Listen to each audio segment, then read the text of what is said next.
Boa noite, pessoal. Que alegria estar aqui com vocês nessa noite.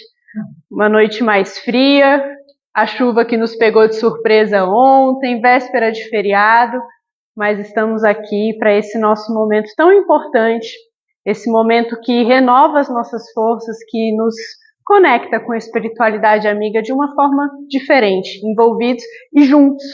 Isso é muito importante também, que estejamos juntos.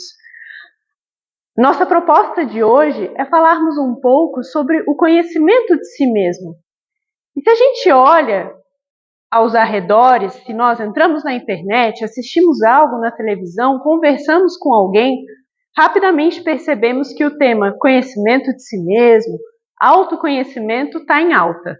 Como dizem os bem jovenzinhos, está hypado. Está normal, nós estamos falando mais sobre isso, estamos sendo mais instigados a desenvolver o autoconhecimento, a trabalhar o conhecimento de si mesmo. Mas por vezes, muitas vezes, esquecemos que existem figuras que já falam sobre a importância do conhecimento de si há muitos e muitos anos. Se pegamos a proposta espírita, nas obras básicas de Allan Kardec, nas obras de Chico Xavier, de Divaldo Franco, Ivone Pereira, em todas elas nós temos ensinamentos para o conhecimento de si mesmo. Mas se nós voltamos mais ainda no tempo, nós temos um espírito que pisou aqui na Terra há 2000 anos, o mais perfeito que temos notícia, que em cada passagem, cada história que ele nos contava, ele estava, na verdade, fazendo um convite para que nós olhássemos para nós e tentássemos nos conhecer. Se pensamos na passagem da mulher adúltera, do bom samaritano, do filho pródigo e várias outras, o convite de Jesus ali era para que parássemos e pensássemos quem somos, como estamos nos comportando, onde estão os nossos pensamentos e como estão as nossas ações. Então, embora o conhecimento de si e o autoconhecimento estejam em alta, estejam famosos, eles não são novos. E não são novos na doutrina espírita e no cristianismo, que é o que todos nós temos em comum aqui hoje.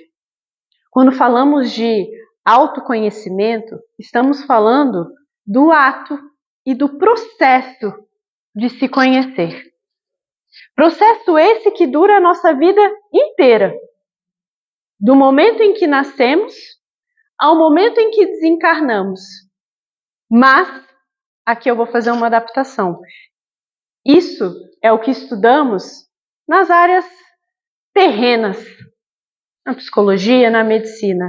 Mas enquanto espíritas, sabemos que somos seres imortais.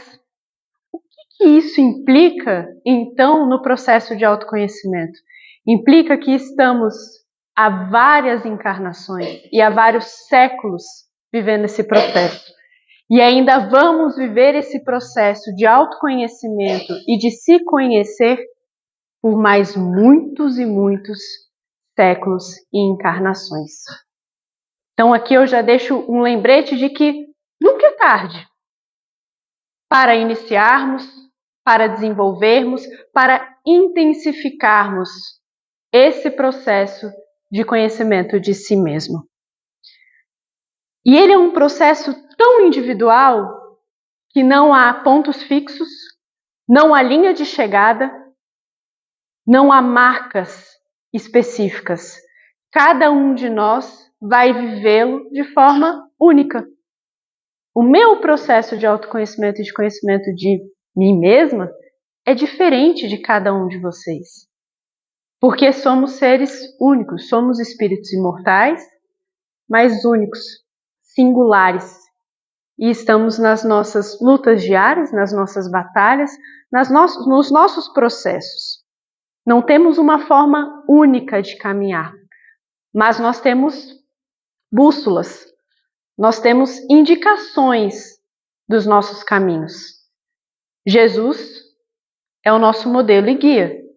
E a doutrina espírita vem como uma dessas bússolas para pensarmos, para estruturarmos, para nos guiarmos no nosso processo de conhecimento de si. Dentro do Espiritismo, temos a série psicológica de Joana de Ângeles, composta por 16 livros, oficialmente, depois nós tivemos mais 2 ou 3 psicografados antes do desencarne de Valdo. E essa série psicológica, Joana aprofunda, baseada nos conceitos de Jesus, nas lições de Jesus e nas lições, nos ensinamentos que Kardec organiza para a gente, ela aprofunda esse tema do conhecimento de si. Às vezes, por vezes, é uma leitura mais densa, mais complicada, mas ela nos traz reflexões muito importantes sobre como vivermos isso na nossa encarnação. E tem um ponto, eu trouxe um trecho de um dos livros da Joana, que é o volume 6, Autodescobrimento, em que ela fala o seguinte: a necessidade, portanto, do autodescobrimento em uma panorâmica racional torna-se inadiável, a fim de favorecer a recuperação ou o crescimento. Então, o que Joana está nos dizendo aqui é que esse processo ele é inadiável. Não dá mais para a gente postergar para amanhã, para a semana que vem, para o mês que vem, para a próxima encarnação. Como se disséssemos, essa encarnação aqui já deu. Essa vai ficar para a próxima. Às vezes a gente brinca, né? Bom, nessa encarnação eu não vou conseguir resolver isso. Vai ficar para a próxima. Tá bom, algumas coisas ou várias coisas de fato vão ficar para a próxima encarnação.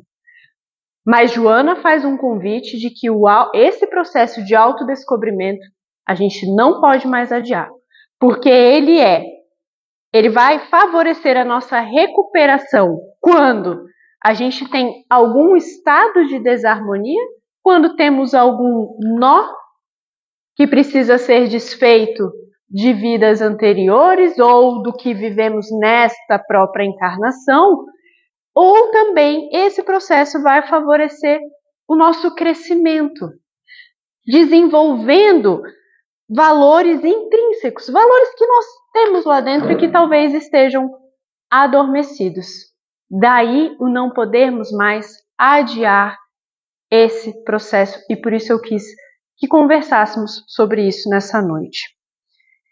Mais para frente, ainda nesse livro, Joana diz: a experiência do autodescobrimento faculta-lhe identificar os limites e as dependências, as aspirações verdadeiras e as falsas, os embustes do ego e as imposturas da ilusão.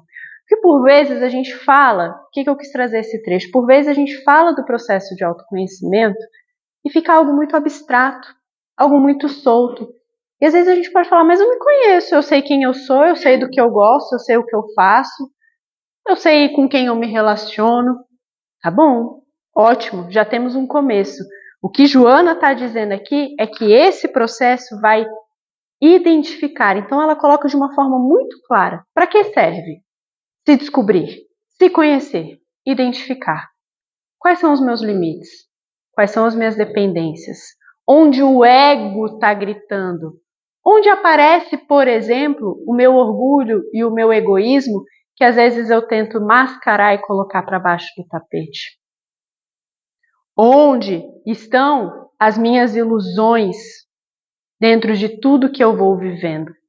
Então, quando a gente vai identificando esses pontos que Joana nos propõe, nos esclarece, nós vamos nos conhecendo. E quando nos conhecemos, abrimos a porta para mudança. Mudança para quê? Para o que é a nossa proposta. Nos melhorarmos a cada encarnação, a cada dia, e caminharmos mais próximos de Jesus. Para isso. Porque essa é a nossa jornada. A nossa jornada é nos melhorarmos cada vez mais, e para isso precisamos nos conhecer. Então, até aqui, eu quis trazer um pouco da importância do autoconhecimento, para mostrar que não é só uma conversa furada que está em alta nos meios tecnológicos, nas mídias, mas é uma proposta muito antiga, que por vezes ainda relegamos, porque ela é difícil. O processo de se conhecer é muito difícil, porque nós olhamos os nossos defeitos, nós olhamos aqueles pontos que nós tentamos desviar de nós mesmos, não é do outro, é de nós, que nós tentamos esconder de nós. E aí, eu falei que Joana, por meio da psicografia de Divaldo, esclarece o que seria esse autoconhecimento no sentido de identificar, mas lá atrás, quando, organizando o Livro dos Espíritos, Allan Kardec faz uma pergunta que nós sempre nos fazemos. Tá bom, o autoconhecimento é importante, mas como eu faço isso? É geralmente o que nos perguntamos. Então, sabendo que é uma inquietação geral, ainda é, sabendo da importância desse processo, Allan Kardec pergunta aos espíritos: como fazer isso? E aí é sobre essa questão que eu vou comentar nessa noite com vocês. Eu estou falando da questão 919 do Livro dos Espíritos. Só para a gente se localizar onde está essa questão, é importante a gente lembrar, primeiro, que o Livro dos Espíritos foi a primeira obra básica publicada e ela inaugura a doutrina espírita. Segundo, essa questão 919, ela fecha o capítulo 12. E fecha também a terceira parte do Livro dos Espíritos. O Livro dos Espíritos é composto de 4 partes. Fecha a terceira.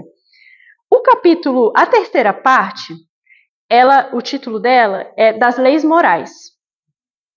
E é essa parte que é a partir das questões que estão nessa terceira parte, que nós temos o Evangelho segundo o Espiritismo, que está aqui para quem quiser. Não para enfeitar a estante, embora fique muito bonito na estante, mas é para a gente ler. Então, a terceira parte gera o Evangelho segundo o Espiritismo. E no capítulo 12, o título é Da Perfeição Moral.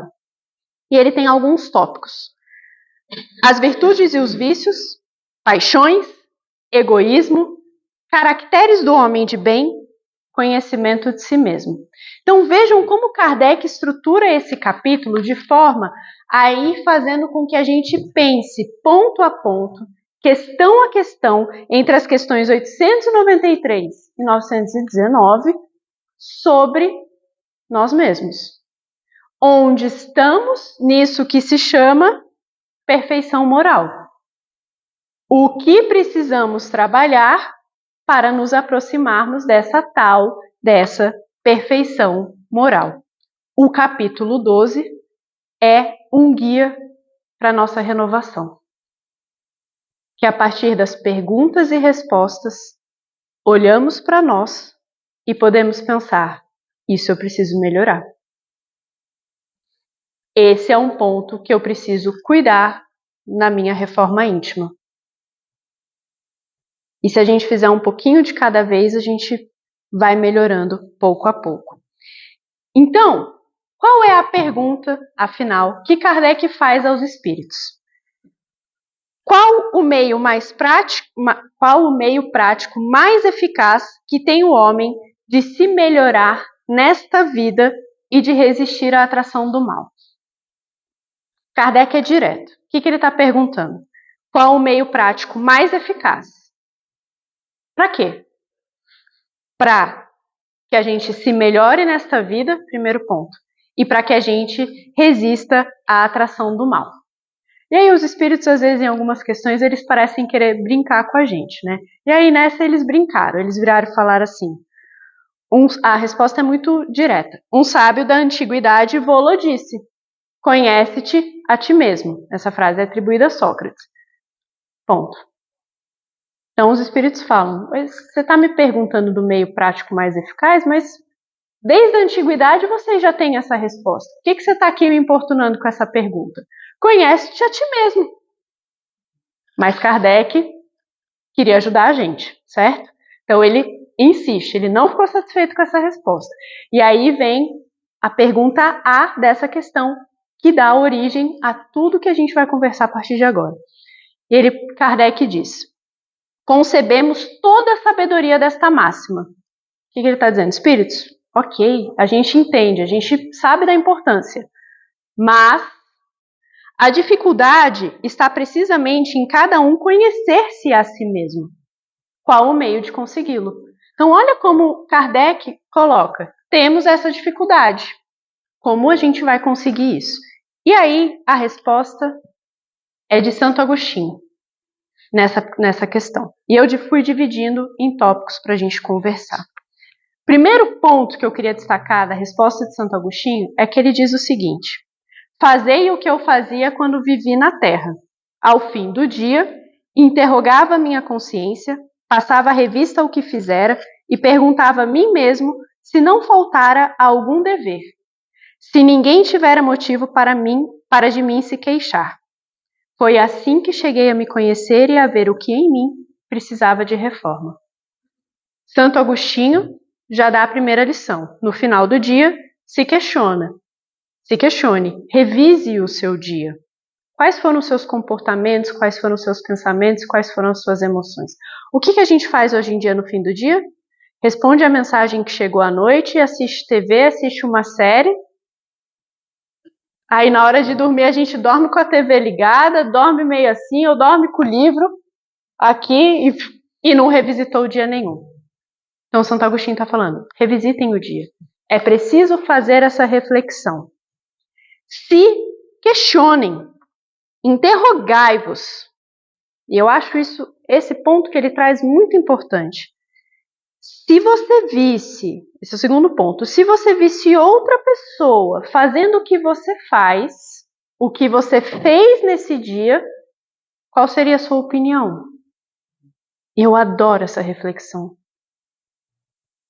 Se eu visse alguém, a gente se desloca e assiste a nossa vida, ao nosso dia como se fosse um filme. Se eu visse alguém se comportando como eu me comportei, o que eu falaria daquela pessoa? Eu a censuraria? Eu aplaudiria? Aqui a gente já vai ter uma grande resposta de quem somos, de quem estamos sendo, de como estamos nos comportando e nos desenvolvendo. E aí ele traz um terceiro ponto que também... Bom, essa resposta como um todo ela é maravilhosa, por isso que eu quis conversar sobre ela. O terceiro ponto é o seguinte... Agora eu vou ler. Se aprovesse a Deus chamar-me neste momento, teria que temer o olhar de alguém ao entrar de novo no mundo dos espíritos, onde nada pode ser ocultado? O que ele está dizendo aqui? Se a gente desencarnasse agora, caiu um meteoro, todos desencarnamos. Está todo mundo tranquilo com o que vai encontrar do outro lado? Está todo mundo tranquilo com o que fez, com quem foi? Olha que forte essa proposta de Santo Agostinho. Então, o que ele está falando? Se você morresse hoje, teria tranquilidade ou preocupação ao encontrar os espíritos que estão nos esperando no plano espiritual? Onde nada pode ser ocultado. Porque aqui, quando encarnados, conseguimos nos disfarçar. Curioso quando nós estamos em reuniões mediúnicas, porque por vezes aparece essa fala dos espíritos. Eu procurei muito tempo. Eu fiquei muito tempo atrás e eu não consegui encontrar, porque estamos numa roupagem nova e por vezes lá no mundo espiritual fica confuso. Mas tem algo que nos entrega. E no mundo espiritual, essa roupagem que nós temos, essa que hoje sou a Laís, aqui conversando com vocês, quando eu desencarnar, não vai mais ter nada disso. Vai estar tudo estar às claras. E com acesso livre para todos aqueles espíritos que eu encontrei ao longo de todas as encarnações. Então, aqui vem então a questão de Santo Agostinho. Examinou seu dia, se interrogou, se eu visse outra pessoa fazendo o que eu faço, o que eu pensaria dessa pessoa, o que eu falaria sobre essa pessoa. E se eu morresse hoje? Eu estaria tranquila ou preocupada? E aí, dentro dessa reflexão que ele traz sobre o revisitar o dia, ele põe uma proposta muito clara. Examina suas obras e verifica se aquilo que você fez de alguma forma foi contra Deus, o próximo e contra si mesmo. Nós não paramos para pensar nisso. Nos nossos comportamentos cotidianos, nas nossas atividades diárias, no automático em que vivemos a nossa vida. Nós não paramos para pensar, puxa, será que isso que eu falei, será que isso que eu fiz de alguma forma está indo contra tudo que eu aprendo no Espiritismo, tudo que eu aprendo com Jesus? De alguma forma, isso que eu estou fazendo está prejudicando alguém? E, por fim, está me prejudicando? Porque a gente também precisa olhar para si. A gente também precisa lembrar que, muitas vezes, alguns comportamentos que temos, a pessoa mais prejudicada somos nós mesmos. E não nos damos conta disso. Quando fazemos essa análise, se as nossas obras estão contra Deus, contra o próximo, contra o si mesmo, nós temos uma indicação de caminho para a gente se conhecer. E aí lembra que eu falei? Quando nos conhecemos, temos a possibilidade, abrimos as portas para a mudança. Para a gente olhar e falar assim, olha, quando eu faço isso, eu me afasto de Jesus. Mas quando eu faço aquilo, eu me aproximo de Jesus. Isso ou aquilo, isso ou aquilo. Qual é a sua proposta nesta encarnação? Porque o convite nos é feito diariamente por Jesus. Eu sempre falo nas minhas palestras, tenho falado recentemente porque foi algo que eu me dei conta nos meus estudos, nas minhas reflexões esse ano, no final do ano passado. Jesus está sempre aqui, do nosso lado, com a mão estendida. Quem tira a mão ou vira as costas somos nós. Ele está aqui, caminhando do nosso lado. Quem dá 2 passos para se distanciar somos nós. E nós estamos sendo chamados, convidados para tomarmos as nossas decisões, fazermos as nossas escolhas. Não somos espíritas por acaso. Ninguém está aqui obrigado. Talvez os mais jovens, mas aí é responsabilidade dos pais trazer mesmo. Mas ninguém está aqui obrigado. Nós estamos escolhendo e precisamos que essa escolha reverbere, de fato, nos nossos comportamentos. E aí Santo Agostinho, de forma muito clara, no meio das suas orientações, diz o seguinte: o conhecimento de si mesmo é, portanto, a chave do progresso individual. Eu poderia encerrar nossa noite aqui, porque ficou muito claro a importância. O conhecimento de si mesmo é a chave do progresso individual. Mas eu vou terminar a questão. Nós vamos até o final dela. O próximo ponto que Santo Agostinho levanta, e gente, estamos falando aqui de 1857, mas ele é tão atual que na psicologia se discute muito isso, Freud discutiu muito isso. Ele levanta uma questão que é possível que uma pessoa se analise sozinha? É possível que eu faça essas reflexões sozinhas? Santo Agostinho diz que é difícil. Porque quando a gente para se analisar, a gente vai para um lugar de buscar as explicações, as justificativas. Não, veja, mas eu respondi daquela forma porque você viu como ele falou comigo? A outra face, esquecemos. Não, mas veja, eu bati nela porque ela me irritou. Então eu justifico. Eu sou desse jeito porque a minha história de vida foi muito sofrida. Foi sofrida. Acolhemos. Até quando vamos justificar os nossos comportamentos? Então, Santo Agostinho coloca que de fato é difícil. E aí ele fala, mas a gente tem uma estratégia. A estratégia é justamente o que ele trouxe no ponto anterior. Se afasta e faz uma reflexão. Se você visse outra pessoa fazendo isso que você faz, Como você qualificaria essa ação, esse comportamento? Fica tão mais fácil, né? A gente olhar e falar assim.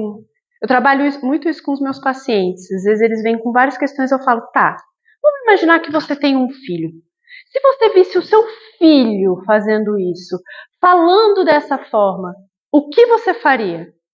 Aí eles falam, nossa, agora ficou muito mais claro. Eu brigaria com ele, porque ele não pode falar assim, ah, tá, mas você pode. Então é pensarmos, tá, se eu estivesse vendo um filme e eu fosse a personagem principal, se eu visse alguém do meu lado fazendo isso, o que eu falaria desse comportamento? E aí Santo Agostinho dá 2 dicas muito interessantes para a gente. Primeiro, procura ouvir os seus semelhantes, ouvir o que eles têm a dizer sobre você. Então é como se a gente fosse abrir e falar, olha, marido, esposa, pai, mãe, filho, filha, neta, neto, bisneta. Me conta aqui, o que você está vendo sobre mim? O que você acha de mim? Precisamos ouvir apenas, não é contestar, é só ouvir e depois vai pensar. Mas ele dá uma segunda dica, que aí essa é mais difícil. Escutar os inimigos. Escutar aquelas pessoas com as quais tivemos alguma rusga, alguma desavença. Por quê? Porque os nossos inimigos, os nossos desafetos, eles não têm com o que se preocupar com os nossos sentimentos. Eles querem é falar mesmo. Como somos chatos, difíceis, egoístas, orgulhosos. E aqui a gente tem alguém que está falando. Pode não estar falando toda a verdade, pode não estar completamente certa. É por isso que a gente escuta e aí vai pensar, vai juntar as informações para montar esse quebra-cabeça que somos cada um de nós. Mas Santo Agostinho fala, escuta os seus inimigos, eles podem ter mais clareza e sinceridade para apontar pontos de melhoria em quem você é. E aí, caminhando, para o final dessa questão, Santo Agostinho entra, a partir dessa que eu acabei de comentar e outras, ele entra em questões mais práticas, né? Tá, como eu faço essa reflexão, essa revisão à noite? Ele diz, faça perguntas nítidas e precisas. E, se possível, multiplique as suas questões, as suas perguntas sobre você. Ah, o que eu fiz hoje? O que eu fiz que me aproximou de Jesus? O que eu fiz que me afastou? Quando eu falei dessa forma, eu estava seguindo os ensinamentos de Jesus? Sim ou não? Não tem meio termo. É sim ou não. Quando eu tive esse comportamento, isso está previsto no Evangelho segundo o Espiritismo? Sim ou não? E aí, a partir dessa, a gente puxa outra, que puxa outra, e aí fica ali, refletindo sobre tudo o que aconteceu naquele dia. E aí, Santo Agostinho traz um ponto tão interessante, e ele fala o seguinte, não trabalhais todos os dias com o fito de juntar haveres que vos garantam repouso na velhice? Não constitui esse repouso o objeto de todos os vossos desejos, o fim que vos faz suportar fadigas e privações temporárias? Ele está falando do tempo e da energia que a gente despende para as coisas terrenas. E aí ele diz, justo é que se gastem alguns minutos para conquistar uma felicidade eterna. Então, o que ele está falando aqui? Eu quero fazer um comparativo. São minutos de análise e reflexão ao final de um dia, pensando no espírito imortal que somos, pensando nessa longa trajetória que temos. Fazemos um paralelo com o que vivemos nesta encarnação, o que eu pensei? Puxa, e isso Santo Agostinho falou, a gente trabalha muito, se dedica muito ao trabalho para ter um salário no final do mês, para juntar um dinheirinho para o futuro, para a gente se garantir. A gente estuda muito quando a gente pensa em trabalho, seja um trabalho em casa, um trabalho fora de casa, a gente estuda para trabalhar melhor, para poder ganhar mais, para ser reconhecido. Despendemos horas e energia nesse investimento. Não podemos tirar esses minutinhos para cuidar do espírito? Essa é a provocação que Santo Agostinho nos faz, caminhando para o final da lição. Ele fala, olha, vocês estão dedicando muito à matéria, e isso é justo, e é necessário. Mas vamos dividir um pouquinho esse tempo? Vamos dedicar só uns minutinhos para se conhecer? E aí ele traz para a gente, como muitas pessoas dizem, que de positivo nós temos o presente e que o futuro é incerto. E aí ele fecha a questão dizendo, de fato, mas o Espiritismo vem questionar e mudar exatamente essa incerteza. Com o que aprendemos na doutrina espírita, aprendemos que a vida não acaba. O futuro, que antes era muito nebuloso depois da morte, se torna mais claro. Ainda desconhecido, com certeza, mas mais claro do que acontece, do que se dá, de como essa nossa vida nos impacta quando morrermos, no futuro, como ela impacta no nosso futuro. Morremos fisicamente, né? Evidentemente. Então, ele fala que os fenômenos que iniciaram a doutrina espírita lá atrás foram fenômenos para chamar nossa atenção, para mexer com os nossos sentidos. E aí nós temos as obras básicas e todas as obras complementares que nós temos na literatura espírita para nos dar as instruções da nossa caminhada, para nos dar reflexões como essa que Santo Agostinho traz nessa questão para pensarmos o nosso próprio desenvolvimento. E aí, ao fim, aqui a gente fecha a resposta de Santo Agostinho, mas Kardec traz um comentário que eu acho interessante para essa questão. Ele fala o seguinte: muitas faltas que cometemos nos passam despercebidas. E nos passam. Nós temos o nosso grande e querido inconsciente, que atua para nos ajudar a lidar, porque, por vezes, muitas das faltas que cometemos, não damos conta de olhar para elas, de virar e falar assim, puxa, eu fiz isso. Puxa, eu falei aquilo. Dói, machuca. Então, nós vamos, jogando para trás, jogando para o lado, fingindo que é com a gente, colocando na gaveta, lá no fundo da gaveta, atrás do armário. E elas vão nos passando despercebidas. E aí Kardec diz, se efetivamente, seguindo o conselho de Santo Agostinho, interrogássemos mais a miúde a nossa consciência, veríamos quantas vezes falimos sem que o suspeitemos, unicamente por não perscrutarmos a natureza e o móvel dos nossos atos. E aí Kardec fala, faça perguntas simples, diretas, sim ou não. Sim ou não, como eu comentei anteriormente.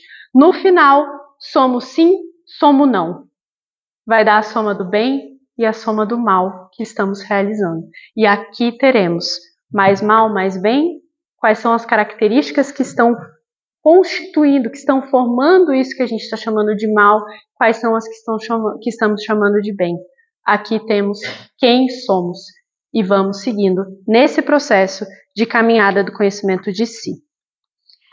Então, caminhando para o nosso encerramento, o conhecimento de si, a gente vai percebendo que ele é um processo de renovação, que nos ajuda na nossa caminhada para a perfeição moral, que é a nossa grande proposta. A proposta do Espiritismo é uma proposta de reforma íntima, e precisamos dessa renovação para viver, para fazer, para executar essa reforma íntima. Eu vou voltar para Joana, porque ela traz um parágrafo neste livro que ela diz o seguinte: inadvertidamente ou por comodidade, a maioria das pessoas aceita e submete-se ao que poderia mudar a benefício próprio, autopunindo-se e acreditando merecer o sofrimento e a infelicidade com que se vê a braços, quando o propósito da divindade para com as suas criaturas é a plenitude, é a perfeição. Esse trecho me lembra algo que eu gosto de falar também. Deus não quer que a gente sofra. A proposta de Deus para a gente não é do sofrimento, da autopunição, do castigo. Esse não é o Deus que a gente acredita no Espiritismo. Nós acreditamos e tentamos nos relacionar com um Deus que é bondoso. E se ele é bondoso, o propósito dele para a gente é o da plenitude. É da perfeição, sim, mas é o de sermos felizes, de sermos plenos. E a provocação de Joana aqui é para dar um remeleixo na gente quando a gente se acomoda no sofrimento. Quando a gente se acomoda no dizer, é assim mesmo, não vou mudar isso aqui. Eu vim nessa vida para sofrer. E às vezes é um conhecimento de si que pode mudar uma chave para uma característica nossa que precisa e que pode aparecer mais para vivermos mais plenamente. E aí agora sim, para fechar a nossa noite, eu encontrei uma mensagem de André Luiz no livro Respostas da Vida, capítulo 12, Conhecer-se. E ele traz instruções bem claras para a gente pensar todas essas propostas que a doutrina espírita nos faz. E ele fala assim: não se menospreze, eduque-se, não se marginalize, trabalhe, não apenas administre, obedeça, não apenas mande, faça, não condene, abençoe, não reclame, desculpe, não desprimore, dignifique, não ignore, estude, não desajuste, harmonize, não rebaixe, eleva, não escravize, liberta, não ensombre, ilumine, não se lastime, avance, não complique, simplifique, não fuja, permaneça-se, não dispute, conquiste, não estacione, renove, não se exceda, domine-se. Lembre-se, todos nós, em tudo, dependemos de Deus, mas os empresários de nosso êxito, em qualquer ocasião, seremos sempre nós mesmos. E para isso, nós precisamos trabalhar o conhecimento de si. Muito obrigada por essa noite, gente. Boa noite.